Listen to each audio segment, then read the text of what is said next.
flashbacks and what's the word that's not a flashback but is in fact current times? A current back? A current flash? A current flash. There a flash current? Okay. We will have a flash current from the reason for my name today, Thomas Sowell, who I could not respect any harder. How old is he now? 94. Oh my and God. Sharp. Oh my gosh, you guys. The man. Sharp. Amazing man. It's a treasure. But first, we're going to hear from Ronald Reagan back in the day. Those of us who lived through the Great Depression, the memory of the suffering it caused is deep and searing. And today, many economic analysts and historians argue that high tariff legislation passed back in that period, called the Smoot-Hawley tariff, greatly deepened the Depression and prevented economic recovery. You see, at first, when someone says, let's impose tariffs on foreign imports, it looks like they're doing the patriotic thing by protecting American products and jobs. And sometimes for a short while it works, but only for a short time. What eventually occurs is, first, homegrown industries start relying on government protection in the form of high tariffs. They stop competing and stop making the innovative management and technological changes they need to succeed in world markets. And then, while all this is going on, something even worse occurs. High tariffs inevitably lead to retaliation by foreign countries and the triggering of fierce trade wars. The result is more and more tariffs, higher and higher trade barriers, and less competition.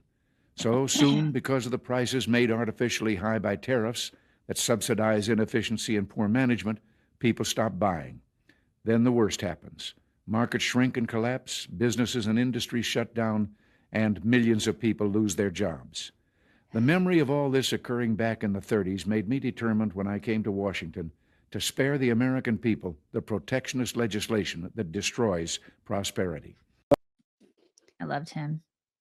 I know, but that's a scary little message. Yeah, it is a scary little message. This is why I have no idea how to feel about it. I want to be optimistic, as I've said. But what I really wish is that some of the loudest and smartest people that are anti-tariff would debate in real time the smartest people who are pro-tariff. Because I need to understand why they disagree with each other. And it's a different time now. I mean, it's totally different. I mean, Reagan would probably govern differently now, I think. You know? Don't you think? Everything is different. Know.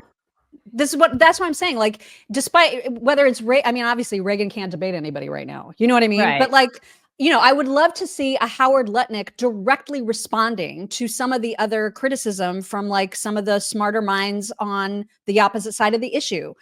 Because it's so hard. You hear that, right? And then you're like, yikes, that sounds really bad. But then you hear Trump back in the day and it all sounds great. And so it's just I don't know how to feel. But one thing we can say is that Trump has been entirely consistent, to your point, since the 80s. Here he is with Larry King. I was tired, and I think a lot of people are tired of watching other countries ripping off the United States. This is a great country. They laugh at us. Behind our backs, they laugh at us because of our own stupidity and the leaders. I mean, what we have a Persian Gulf situation. You saw what happened today.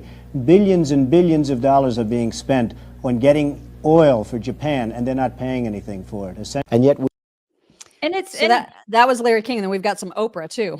Yeah, go ahead. Okay. We let Japan come in and dump everything right into our markets and everything. It's not free trade. If you ever go to Japan right now and try to sell something, forget about it, Oprah. Just forget about it. It's almost impossible. They don't have laws against it. They just make it impossible. They come over here, they sell their cars, their VCRs, they knock the hell out of our companies. And hey, I have tremendous respect for the Japanese people. I mean, you can respect somebody that's beating the hell out of you, but they are beating the hell out of this country. Kuwait, they live like kings. The poorest person in Kuwait, they live like kings. And yet they're not paying. We make it possible for them to sell their oil. Why aren't they paying us 25% of what they're making? It's a joke. And all he's wanting is for it to be equal, right? I mean, that's all he's asking is for it to be reciprocal. So whatever tariff they have is what we have. Whatever we have, they have. Why is this such a big effing deal? I don't get it. Why? I don't It's know. like you treat me the way I want to treat. We are equal on a playing field, equal. So why is that such a bad thing? Why is it that we are supposed to roll over and get taken advantage of? And people are advocating for that in this country. I don't get that. That's all he wants. Yeah, I mean, there's no question that his intentions are 100% pro-America. There's no question about that. I mean, that's the best part about Trump, is that he is so pro-America. But right? I mean, it's not. But everybody should want that. Everybody, like in your personal life, you should want that. You shouldn't want. It should just be equal playing field. You shouldn't want to be ripped off by somebody. Why is that okay? For anybody. Well, and actually that reminds me that, because we talked to Zach earlier in the week, and I think that episode comes out, or did it already come out? Is that the one that came out already? No, that's the one that comes out. It comes out tomorrow. Yeah. It comes out this weekend, and it's about tariffs and the market. And, not to give you too much of a tease about it, but essentially Zach is like, this is fine. This is exactly what the market needs to do, because it's been so overinflated for so long that this is an actual welcome correction. And he explains all that. So you'll definitely want to tune in over the weekend for that. I would like you to share the story of yesterday with our audience, because you have a story. Yesterday when we got off, I was feeling kind of oogie during our show, and I have an inflamed lymph node. And so I was like, well, I've never really had that. It hurts so bad to the touch.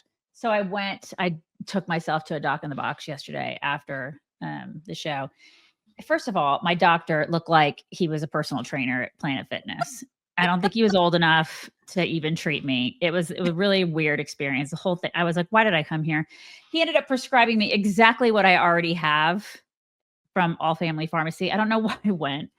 Just some of the things that he said, didn't even touch me. He just kind of looked with his iPhone into my mouth. He's like, oh yeah, you have a infected lymph node. We're going to go ahead and give you XYZ and ABC. And you were like, I knew that. I was like, I already knew that. I already have the stuff at home. So I probably shouldn't have even gone. So yeah, I regretted it. I wish I would have just started taking the stuff that I already have at home. No, it's not mono. I don't have mono. I just had an infected lymph node. That's it. And it feels a lot better. What are you taking? Morning, You're taking the stuff that you have from doxycycline and prednisone. That's it. Which are just two of many different medications that you can get. They've got over 200 plus medications at allfamilypharmacy.com/chicks. Nancy Pelosi, as you mentioned, back in the day, I saw somebody commenting, well, China wasn't in play back in the day. I mean, they kind of always have been. When even Nancy Pelosi, I don't even remember what year this was. Do you remember? Is this 80 something? I think it's 96. 96. Okay. I think it's 96 when Nancy's talking about it. Right. I don't know what happened to this Nancy, but here's TDS. Of tariffs, I think it's interesting to note that the average U.S. MFN tariff on Chinese goods coming into the United States is 2%, whereas the average Chinese MFN tariff on U.S. goods going into China is 35%. Is that reciprocal? In terms of jobs, this is the biggest and cruelest hoax of all. The China trade supports 170,000 jobs in the United States, 170,000 jobs, whereas our imports from China support 10 million jobs at least. The fact is that U.S.-China trade is a job loser. I love how somebody in here, I'm sorry, I did not catch your name, said it was 1896. Yes. I'm sorry. I mean, her eyebrows were like way lower then. Well, yeah, because it was before Botox. BB is what it was. It's like AD and BB. BC, BB. Oh my God. Crazy. Chuck Schumer, not that long ago, was also openly, admittedly pro-Trump on the tariff issue during Trump's first term. Here he is. The president's doing the right thing. China has been taking advantage of us for two decades. They're stealing our intellectual property, which means stealing our good-paying jobs. And I, frankly, am closer on this issue, not on many, but on this issue with President Trump than I was with Presidents Bush or Obama, because they did nothing to tell China off. Now, China, of course, will respond. But if they know we're strong and we're not going to back off, they will back off. They have far more to lose than we do. They have a $300 billion trade surplus with us. This guy, these people also used to believe in a secure border too. So there's that. Back in the day. Good times. And like Good abortion, times. safe, legal, and rare, right? It's like Also now good it's like times. abortion on demand. I mean, they just Shout your abortion. Woohoo! be able to get it through a drive-through, you know? So freaking crazy, these people. And it's also interesting that back when Joe Biden was semi-coherent, as like maybe in his first few months as president, nobody batted an eye when he made an announcement about tariffs. Today I'm announcing new tariffs in key sectors of the economy that will ensure Sectors. that our workers are not held back by unfair trade practices. Yeah. I The mean, sectors of the economy. He was barely why people coherent. weren't He was- mad then? But this is the thing. They all thought it was okay.